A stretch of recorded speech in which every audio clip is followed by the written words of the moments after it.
우리가 종종 겉모습에 잘 속죠.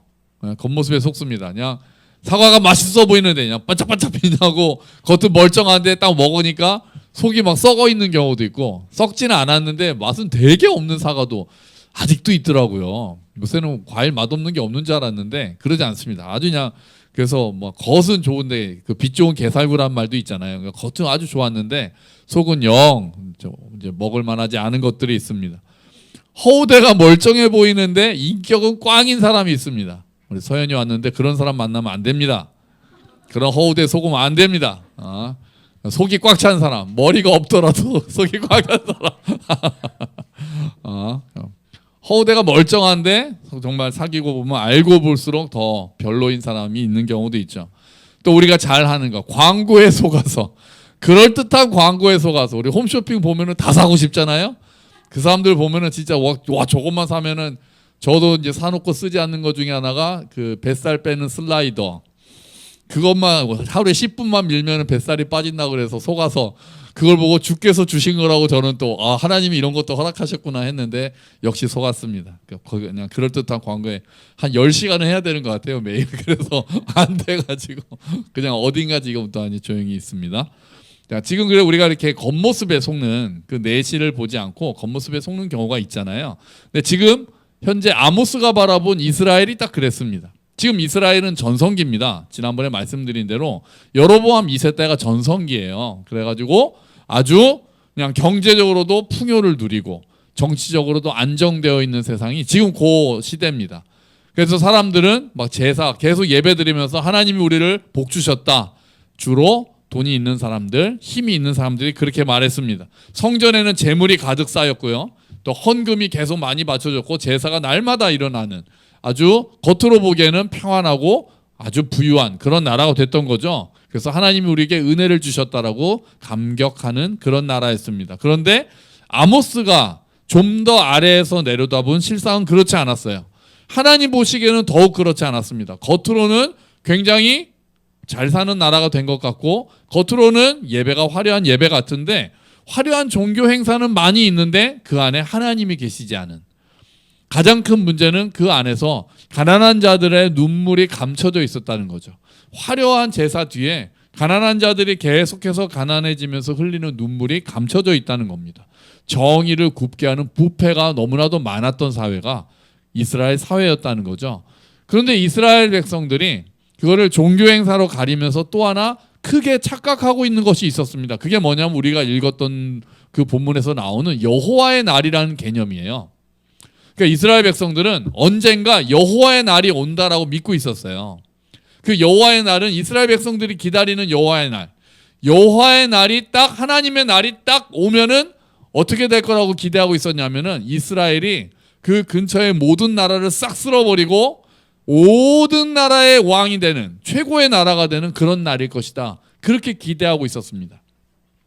지금도 잘 살지만 여호와의 날이 딱 되면은 진짜 하나님께서 이스라엘 편이 되셔가지고 모든 그런 다른 열강들 다 쓸어버리고 이스라엘이 우뚝 서게 되고 우리가 더 잘 살게 되는 승리의 날, 번영의 날, 풍요의 날이 여호와의 날이라고 생각하고 다 그날을 기다리면서 살고 있었던 거예요.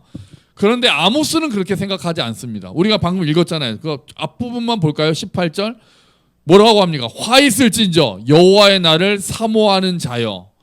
예? 지금 이스라엘 백성들은 다 여호와의 날을 사모하고 있거든요. 그날만 오면은 우리가 행복해질 거야, 이렇게 생각하고 있는데 화 있을진저 여호와의 날을 사모하는 자요. 왜요? 여호와의 날은 너희가 생각하는 날이랑 달라. 하나님이 오시는 날은 있어. 근데 하나님이 오시는 날이 너네가 생각한 것처럼 승리와 번영과 뭐 풍요와 이런 날이 아니라 뭐라고 합니까? 어찌하여 너희가 여호와의 날을 사모하느냐? 그 날은 뭡니까? 어둠이요 빛이 아니라, 이렇게 얘기합니다. 아모스가 이스라엘 백성들의 뒤통수를 빡 때린 거예요. 여호와의 날이 없다고 얘기하는 게 아니라 여호와의 날은 있을 것인데 그 여호와의 날은 너희에게 빛이 아니라 어둠이 될 것이다라고 지금 경고하고 있는 겁니다. 심판의 날이 여호와의 날이다, 이렇게 얘기하고 있는 거예요. 하나님이 오시는 날, 우리가 아모스에서 볼 때 하나님의 신방이라는 제목도 있었잖아요. 하나님이 오시는 신방이 두 가지가 있는 거예요. 목사가 가는 신방도 그렇습니다. 목사가 신방 가겠다고 하면은 위로하고 격려하러 갈 때도 있는데 때로는 뭔가 좀 잘못된 일에 대해서 도전하고 회개를 권하기 위해서 가는 신방이 있듯이 하나님께서 오시는 여호와의 날도 어떤 사람에게는 영광의 날이 되겠지만 어떤 사람에게는 심판의 날이 될 수 있다는 거죠. 그러면서 뭐라고 표현하냐면요. 그거는 사자를 피하다가 곰을 만난 거랑 같대. 요즘은 그렇게 표현 안 하고 젊은 사람들은 쓰레기차를 피하다가 뭘 만난다고 하냐, 똥차를 만났다고 이렇게 표현합니다. 사자를 피해서 야 이제 살았구나 하는데 곰이 나타나는 날이 여호와의 날이다. 그 다음에 뭐라고 하냐면은 집에 도착해서 벽에 손을 댔는데 뱀에게 물리는 날 이렇게 표현합니다. 생생하죠. 막 밖에 막 예를 들면 막 비가 온다고 해서 비를 피해가지고 그냥 다 집에 왔구나 그런데 집에서 뱀에 물리는. 그러니까 피할 수가 없다는 거예요. 안전한 곳이 하나도 없다는 거예요. 너희가 안심하는 그때 벼락같이 와서 너희 뒤통수를 딱 때리는 날이 여호와의 날이다라고 지금 아모스가 얘기하고 있는 거예요. 너희는 여호와의 날이 되면은 뭔가 잘 풀릴 거라고 생각하는데 그렇지 않아. 너희가 지금 하고 있는 걸 보니 여호와의 날은 심판의 날이 될 거야라고 아모스는 무섭게 이야기하고 있는 겁니다. 여러분, 우리는 어떻습니까? 우리가 기다리는 날은 언제죠? 예수님이 다시 오시는 날, 재림하시는 날. 예수님이 다시 오시는 날 우리가 사모합니다. 그날은 하나님의 나라가 완성되는 날이고 하나님의 정의가 완성되는 날이고 하나님의 평화가 완성되는 날이거든요. 모든 악이 멸하는 날이거든요. 그러니까 우리가 그날을 다 사모하고 주여 마라나타 마라나타 아멘 주 예수여 다시 오시옵소서. 초대교회 신자들은 그렇게 서로 인사했다는 거예요. 마라나타 예수님 다시 오십니다. 왜냐하면 그때 다 순교의 각오로 진짜 핍박을 받으면서 예수를 믿고 있었잖아요. 그러니까 예수님 다시 오십니다가 그들에게 힘이 되는, 주님만 다시 오시면 정말 우리가 예수 믿는다는 이유로 핍박받는 우리들을 구원하실 거야 라는 희망이 있었다는 거예요. 그런데 주님이 다시 오시는 날은 예수를 믿는 성도들에게는, 예수를 사모하는 성도들에게는 정말 좋은 날이죠. 예수님이 다시 오시는 날이니까. 그런데 어떤 자들에게는 심판의 날이 됩니다. 그죠? 예수를 알지 못하는 자들에게는 영원한 죽음으로 떨어지는 심판의 날이 예수님이 다시 오시는 날이잖아요. 그러면 교회는 이 심판에서 완전히 자유로울까요? 그렇지 않은 거예요. 그렇지 않은 거예요. 어떤 사람들은 주여 주여 했지만 그날이 심판의 날로 다가올 수 있는 거예요. 하나님을 기쁘게 한다고 예배를 드리면서 종교 행사는 열심히 했는데 정작 삶에서는 하나님을 부인하고 있었다면, 정의를 구하지 않고 자기만 배부르게 하고 약자들을 괴롭혔다면, 하나님의 뜻을 구하지 않고 내 뜻을 이루기 위해서 기도만 했다면, 그러면 그날은 어쩌면 그 사람에게는 여호와의 날이, 주께서 다시 오시는 날이 심판의 날이 될 수 있다는 거죠. 예수님께서도 무서운 말씀을 하셨어요. 너희가 주여 주여 한다고 다 그날 천국에 들어가는 게 아니다, 이렇게 말씀하셨습니다. 네가 주여 주여 한다고 심판을 면하는 게 아니야. 그랬더니 사람들이 얘기하죠. 어떤 사람들은 예수님, 우리가 예수님의 이름으로 귀신도 내쫓았습니다. 예수님의 이름으로 선지자 노릇도 했습니다. 예수님의 이름으로 권능을 행했습니다. 근데 예수님께서 뭐라고 하시냐면은 그때 내가 말하리니 내가 너희를 도무지 알지 못하였노라, 이렇게 말씀하시겠다고 하셨어요. 왜요? 어떤 자만이 하늘에 들어간다고 하십니까? 하늘에 계신 내 아버지의 뜻대로 뭐하는 자? 행하는 자. 내 아버지의 뜻대로 행하는 자만 하늘에 올라갈 것이다. 천국에 들어갈 것이다. 그러지 않은 사람은 주여 주여 아무리 너희들이 하고 내 이름으로 선지자 노릇했다는 건 말씀을 전했다는 거잖아요. 목사도 있을지도 몰라요. 그런데 그런 사람들도 다 내가 너를 모르겠는데 너는 나를 주님이라고 하지만 나는 널 모르겠다라고 말씀하신다는 거예요. 그러니까 우리가 주님 다시 오시는 날이 우리에게 기쁨이 되려면 우리가 그날을 정말 간절한 사모함으로 그날을 기다리기 위해서는 우리 삶에 거룩함에 대한 투쟁이 있어야 되는 거예요. 죄와 싸우는 마음이 있어야 되는 거예요. 완전히 이기라는 말이 아니에요. 하나님이 원하시는 거 우리의 마음이고 우리의 중심이잖아요. 내가 삶 가운데서 하나님의 뜻을 분별하려고 힘쓰고, 그게 우리가 우리를 그 산 제사로 드리는 거잖아요. 우리가 하나님의 기뻐하시고 거룩하시고 완전하신 뜻이 무엇인지를 분별하려고 애쓰고 그 뜻에 순종하려고 힘쓰는 자만이 그날을 기쁨으로 사모할 수 있는 거예요. 우리가 삶에서 그러지 않고 주일마다 와서 예배를 드린다고 해서 그게 면제되는 게 아니에요. 우리의 삶이 하나님 앞에 서 있을 때, 그때 우리가 비로소 주님 만날 날을 기쁨으로 맞이할 수 있는 거예요. 우리 그렇잖아요. 예를 들어서 제가 오늘 뭐 이번 주에 시간 되시면 한번 만나시죠. 그러면은 겁을 먹으시는 분들이 계세요. 뭐 제가 잘못했나요? 이제 이러면은 뭔가 찔리는 게 있으신 분들. 우리가 주님께서 다시 오신다. 만나자. 내가 다시 와서 너희를 맞이하겠다 그럴 때 주님 기다리고 있었습니다. 좀 힘들었습니다, 주님. 제가 이 땅에서 예수님의 뜻을 따라 순종하면서 사는 게 제가 너무나도 힘들 때가 많았습니다. 우리 힘으로 안 되니까요. 우리 안에 있는 정욕과 이걸 이기는 게 쉬운 일이 아니잖아요. 근데 주님이 오셔서 이제 그 싸움에서 놓이고 주님께 영광 돌리고 예배 드리는 삶을 살 수 있으니 나는 기쁩니다라고 말할 수 있는 삶이 되었을 때, 우리의 그런 마음을 가지고 있을 때 주님께서 오시는 날이 우리에게 기쁨의 날이고 영광의 날이 될 수 있다는 거예요. 우리가 드리는 예배, 우리가 드리는 헌금이 그날을 면하게 해주는 게 아닙니다. 우리의 삶이 떨어져 있는 예배나 헌금은 주님께 연락되지 않는 예배이고 연락되지 않는 헌금인 거죠. 하나님은 우리에게 중심을 원하시잖아요. 우리가 항상 알고 있듯이 중심을 원하시는 하나님께 내가 그 중심을 드리고 있느냐가 그 날을 우리가 어떻게 맞이할 수 있느냐가 된다는 거예요. 자, 이스라엘에게 있어서 여호와의 날이 두려운 날, 빛이 아니라 어둠이라고 말하는 근거가 뭡니까? 그들이 예배를 드리지 않아서 그랬습니까?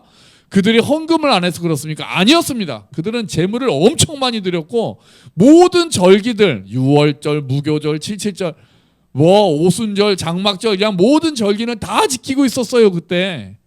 그런데도 그날은 너희에게 어둠이라고 얘기하는 게 예수님, 그 하나님께서 충격적인 말씀을 하세요. 그 말씀이 거기 있어요.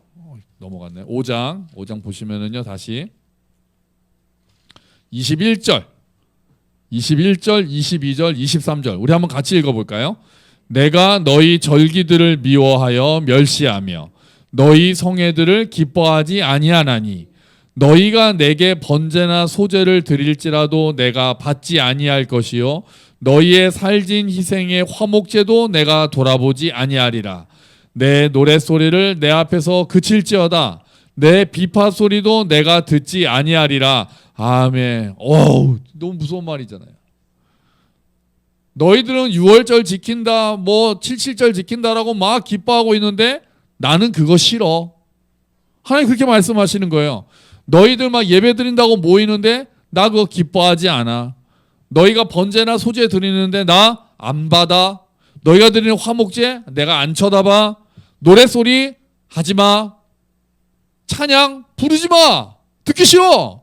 그렇게 말씀하시는 거예요. 너무 하신 거 아니에요? 너네가 드리는 제물 냄새 맡고 싶지 않아. 너희가 드리는 화려한 의식 보고 싶지 않아. 너희가 드리는 찬양 듣고 싶지 않아. 나는 너네가 그런 거 할 때마다 나는 코도 막고 눈도 막고 귀도 막을래. 하나님 그렇게 말씀하시는 거예요. 그러니까 우리는 하나님을 기쁘시게 하기 위해서 우리가 예배합니다, 찬양합니다, 우리가 헌금합니다. 그러는데 하나님은 야, 너네는 지금 나를 고문하고 있다. 이렇게 말씀하시는 거예요.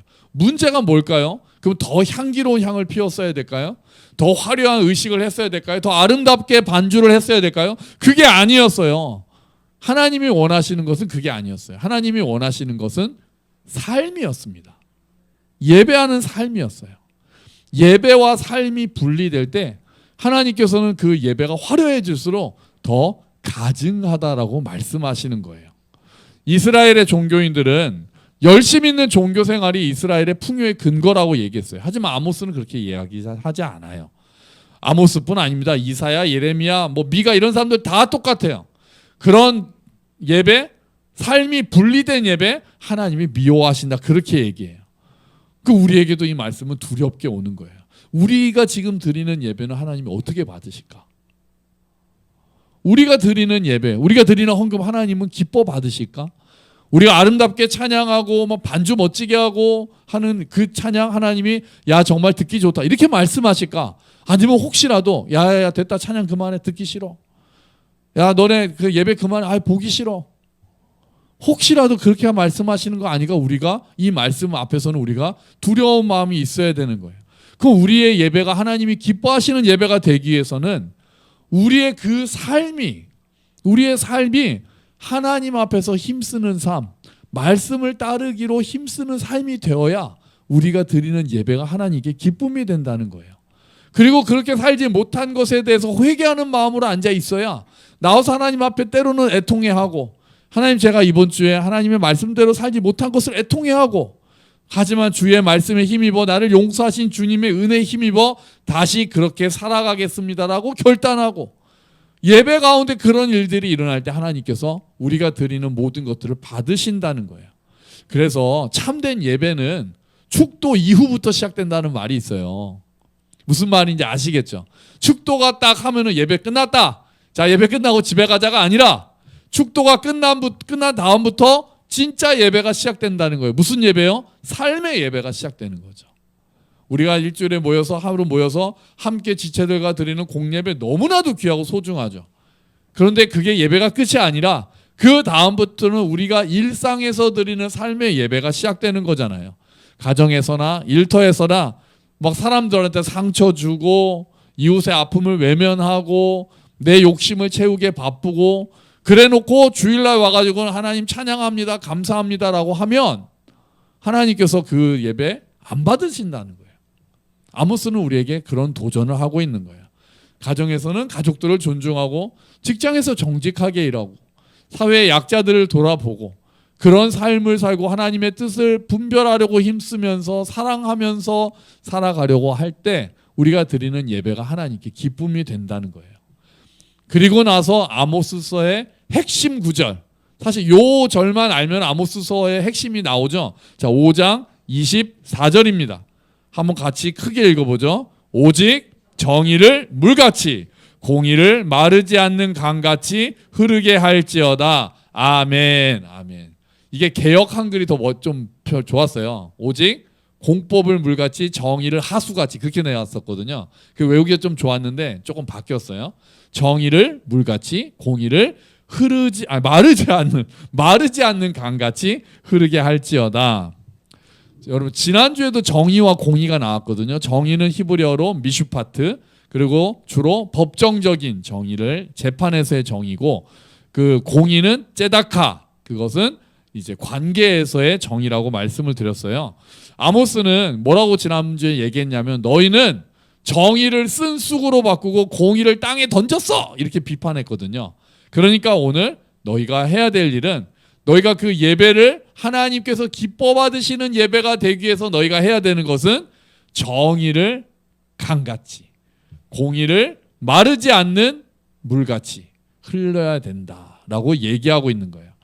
이스라엘에는 와디라는 간헐천이 있습니다. 간헐천이 뭐냐면은요, 1년 내내 강이 있는 게 아니라 비가 올 때는 막 강이 흘러요. 그런데 건기가 되면은 바짝 말라버립니다. 그런 간헐천들이 많아요. 계곡이 많고 사막지대가 많아서 그래요. 1년 내내 우리나라 한강처럼 1년 내내 강이 있는 게 아니라 그냥 비가 오는 우기 때만 강이 막 폭포수처럼 흘러가다가 건기가 되면은 바짝 마르는 그런 강이 많은 거예요. 그런 강이 되지 말라는 거예요. 마르지 않는 강이 되라고 한 거는 이스라엘 사람들한테는 와디가 되지 말라는 거구나라고 받아들일 수 있는 거예요. 우리나라는 강이 마르는 일은 거의 없으니까 이 말씀이 확 와닿지 않을 수 있는데, 이스라엘 사람들에게는 확 와닿는 거예요. 왜냐하면 대부분의 강이 와디거든요. 너희는 정의를 마르지 않는 강처럼 계속해서 흘려보내라. 그게 예배의 삶이고 그게 예배의 조건이다라고 이야기하는 거예요. 하나님께서는 마르지 않는 강처럼 계속해서 정의를 흘려보내는 삶을 우리에게 원하신다는 거예요. 이건 그냥 단순히 착하게 살아라는 뜻이 아니에요. 예배와 삶이 분리되면 안 된다라는 영적인 의미를 가지고 있는 겁니다. 여러분, 우리의 삶이 예배랑 분리될 수가 없어요. 하나님을 예배하는 마음은 이웃에 대한 사랑으로, 하나님을 사랑하는 마음은 이웃에 대한 사랑으로 반드시 흘러가게 돼 있습니다. 이웃을 사랑하지 않는다면 하나님을 사랑한다는 말이 거짓말인 거예요. 거짓말입니다.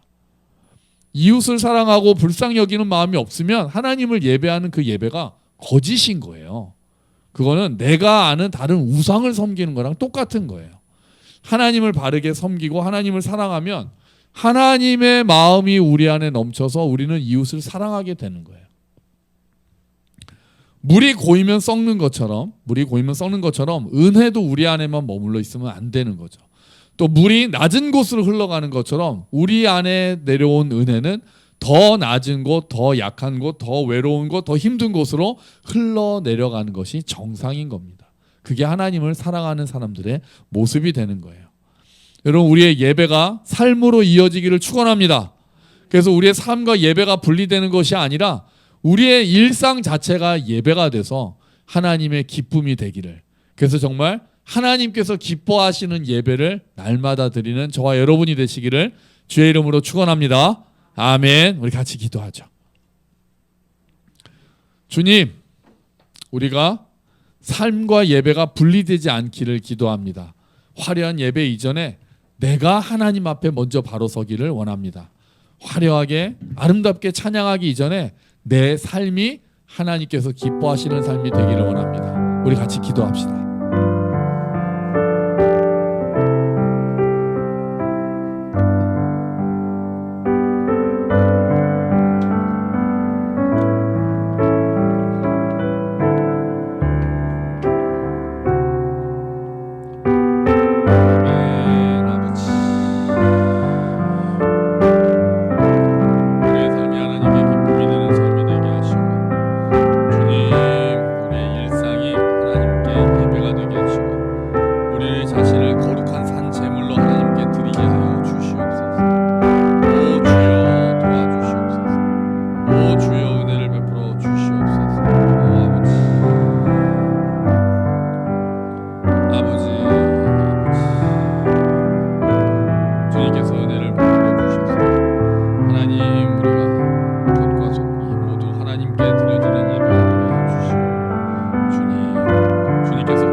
하나님 아버지, 하나님께서 기뻐하시는 예배를 드리기를 소원합니다.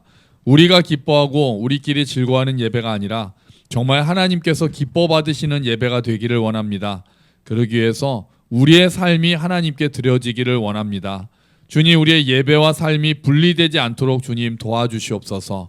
우리가 삶 가운데 말씀을 생각하고 말씀으로 분별하고 그 말씀에 순종하기 위해서 애쓰는 중심을 가지고 살 수 있도록 도와주시옵소서.